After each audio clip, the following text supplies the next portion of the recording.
Neste exercício, eu acho ele bem difícil da gente resolver. Tem um detalhe nele que é bem complicadinho. Quais as informações que eu tenho?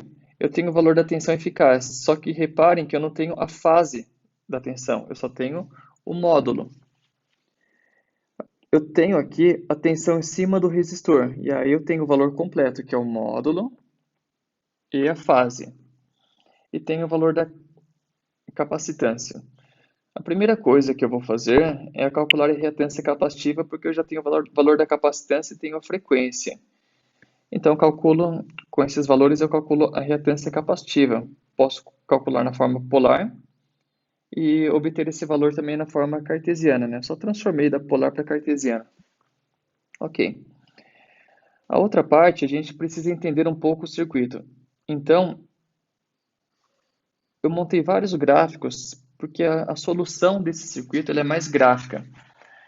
Eu coloquei vários gráficos e no primeiro gráfico eu sei que a tensão no resistor é 50 com ângulo de 60 graus. Mas como eu sei que a tensão do resistor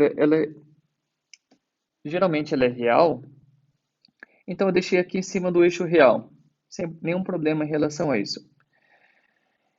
Eu tenho também que o módulo do, da tensão da fonte é de 80 graus. Então, aqui eu sei que a tensão da fonte tem 80 graus, mas eu não sei o ângulo. Vamos olhar esse circuito e enxergar da seguinte forma, que esse circuito ele é um circuito em série. Isso significa que, se eu só pegar a tensão da fonte, o resultado tem que dar a tensão do resistor mais a tensão do capacitor. Isso aqui é a lei de Kirchhoff para malha. A somatória das tensões de uma malha é igual à somatória à tensão da fonte. Beleza. Existe outra forma de eu resolver essa soma. Quando é soma, eu posso resolver por meio de vetores. Ou seja, se eu tenho um vetor que é a tensão do resistor, eu tenho a tensão do resistor aqui, de módulo 50. Se eu tenho uma tensão em cima do capacitor, vou pegar outra cor, uma tensão em cima do capacitor, eu sei que ela está atrasada em 90 graus. Se eu somar essas duas tensões, tem que dar a tensão da fonte, é o que diz a lei de Kirchhoff. Então, uma forma de resolver isso é alinhar os vetores, o término de um é o início do outro. E aí, a união dos vetores é a resultante. Então, se aqui eu tenho a tensão no capacitor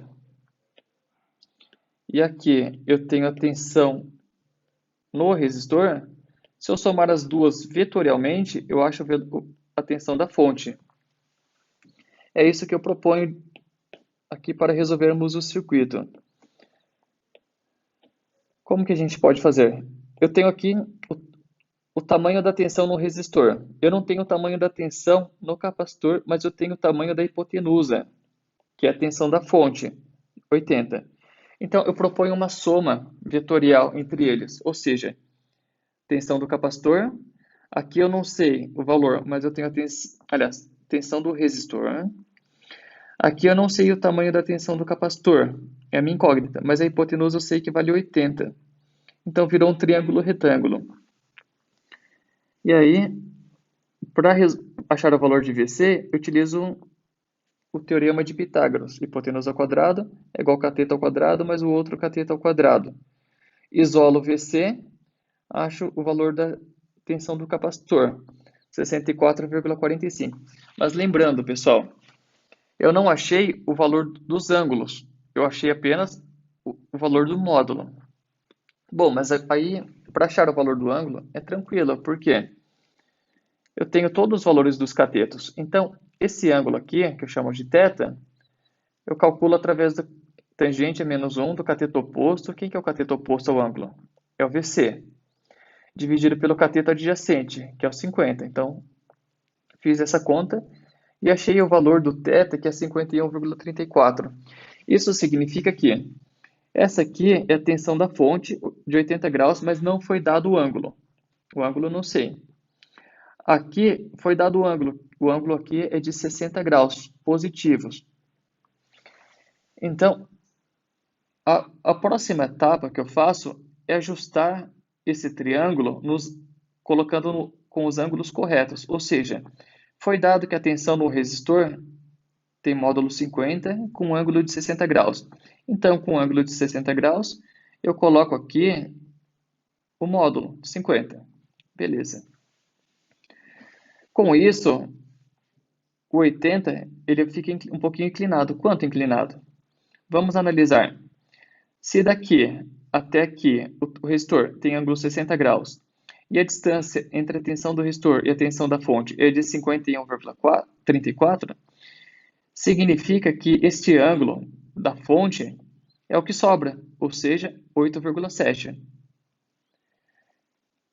Resumindo, a fonte ela começa com um ângulo 8,7 graus.